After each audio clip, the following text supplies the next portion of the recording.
Alright, so I thought I'd go over the setup I'm running on my 2024 Team GFRP Apollo. I think some of the critical things I do setup wise is ride height and wheelie bar height. So I normally stick my height gauge under here and I'm aiming, for about 5mm at the front. Pretty much as low as possible. I've got some bump stops in there to stop it going down, but essentially trying to get that as low as possible. For the rear, I try and run around the 15 mark. So the back there, I'll measure the rear to get me around the 15 mark, and then on the wheelie bar, I'll be aiming for 5mm. These will kind of change as the track kind of changes. So high wheelie bar for when it's less grip, and when the groove starts getting stronger, lower the wheelie bar as well. In terms of spring rates, front I'm running 9-pound springs, 2000 weight. The rear 9-pound, 3000. So the setup's constantly changing. So the rear I'm going to go back to 2000 and do some stuff around the droop. I'll show you some droop later. But essentially that's kind of really the setup. Predominantly working on wheelie bar and ride height on the rear is what I focus on when I'm at the track, adjusting that and changing that to suit. But 9-pound, and basically 2000 weight all round is generally what I run. Rear toe blocks are at 1 degree toe in. Kind of run about a degree, half a degree toe in on the front. The camber all pretty much zeroed. Yeah, that's it. I'll go into some other little details here. So just to give you an idea of the shock placement of the front, running it one hole in, and then there's only one hole at the top. But I think another trick I was shown was I don't use any collars, just trying to get this thing to get as low as I can. But yeah, that's on the front. So for the rear setup, I'm running the hinge pin. So there's the bottom of the mount goes directly into the hinge point. And what I'd play around with is these 3 holes at the top to allow droop.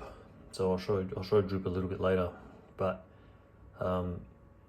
this shock setup, I have the longer RPM ball cup, and I think I used the 37mm shaft with the stock body. So that gives me about the ride height, and it gives me an amount of droop.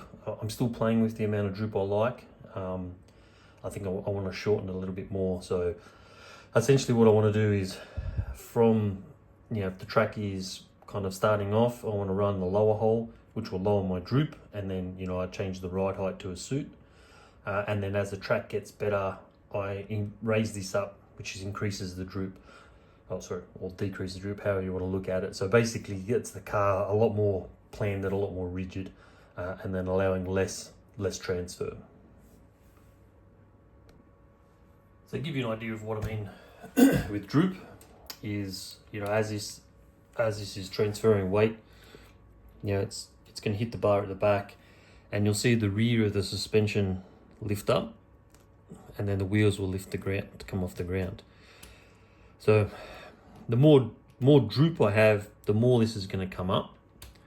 So it's going to allow the car to come up before it's really transferred all its weight back. So having more droop is going to allow this, and then having less droop is going to reduce the amount that's going to pop up. So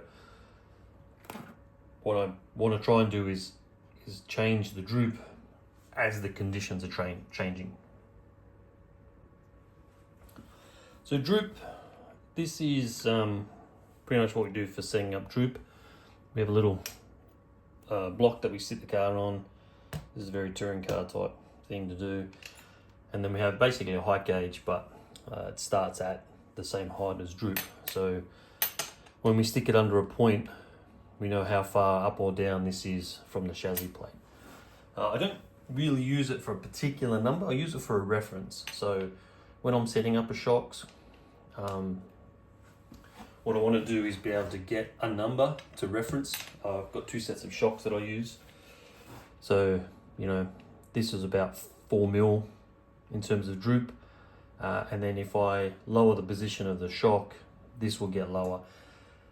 There's not really a number. I just trying to work out where sort of numbers, just a reference point. So, you know, if this shock has 1 mil of droop, I may have another shock which has 5 mil of droop, and then I'll test them to see which one works better and sort of develop them from there. But droop is something that I'm focusing on, as well as rear ride height and wheelie bar ride height. So they're the kind of the key measures that trying to get that punch out of the line. In terms of overall specs from the chassis and what I've got, it is a very standard 2024 Apollo. The only real changes from the kit is the rear hinge pin. That's one of the newer features that have been introduced. I've got alloy screws throughout, so all the screws are alloy, except for some of the critical points where under here, where the chassis, where we mount the trans spacer, mount the trans and mount the toe blocks. These are just done in titanium just for that little bit of extra strength, but the rest of the screws are just alloy for lightweight. The other items I added are, these are black titanium turnbuckles throughout, GFRPs. Just that, you know, if you get a bump, sometimes you can bend the alloys. So the titanium, same kind of weight, just a little bit tougher. So the main thing is just if you're bumping something, there's kind of less that can sort of bend out of the way if it's maybe a medium bump. The same as with the C blocks. So the C blocks are the aluminium, the hubs are aluminium in the front, so they've been upgraded. The C blocks tend to break at the lower point, the plastic ones, because of the multi caster angles, which I don't use. So, you know, if I'm going to slightly touch a wall, I want to be able to bounce off it and the car's going to be okay. Titanium axles on the front, again, same kind of reason. If I have a sort of a medium bump, the car has some strength to absorb that kind of stuff. If you're ripping an arm off and doing major damage, you're doing major damage, right? But if you're just taking a hit, you don't want a slight change in your chassis. If there's a big change, that's going to be noticeable, but if it's a slight change, I'm trying to avoid that by just having a few more stronger components at the front. The rear, it's all standard. There's nothing special in here. The only thing is that a local guy made me up a turnbuckle, so a longer turnbuckle to take flex out of the wheelie bar. I just wanted to eliminate that from the equation. I know there's flex is important at some of these points, but you know, I decided to move away from it. But other than that, this is standard sort of GFRP. All the parts on it are mostly from GFRP, except this. I do run the collets in the axles to kind of keep them. I've had 2 pop over the time, so when I run them, I never have an issue. So I put them back on. But yeah, other than that, pin hexes, 7mm pin hexes. The lightweight wheelie bar mount, so I just run a lightweight mount. So instead of all the stuff that goes around here, just a more of a rigid mount. Again, it saves, if you're bumping into something, it saves a lot of damage. I run alloy screws in the back, which is actually quite good because they will snap and shear. So if you back into something under braking or do something, it'll pop those screws. This will move out the way. No major damage will happen. 2 new alloy screws and you're good to go. So pop them once or twice. So that's been a bit of a lifesaver. One of the critical things with the GFRP, I think, to do is these screws here is we run them longer. I'm running titanium in here. I don't know if we can see what I'm pointing at. That hold the toe blocks on. Just run them a little bit longer, so if there's anything that does go wrong, there is some screw left to be able to pull it out. I've never damaged the toe block, but I've seen it happen in a race. Some guys just had enough thread to hold it in. It snaps and it'll crash, and it's a nightmare to get the screw out.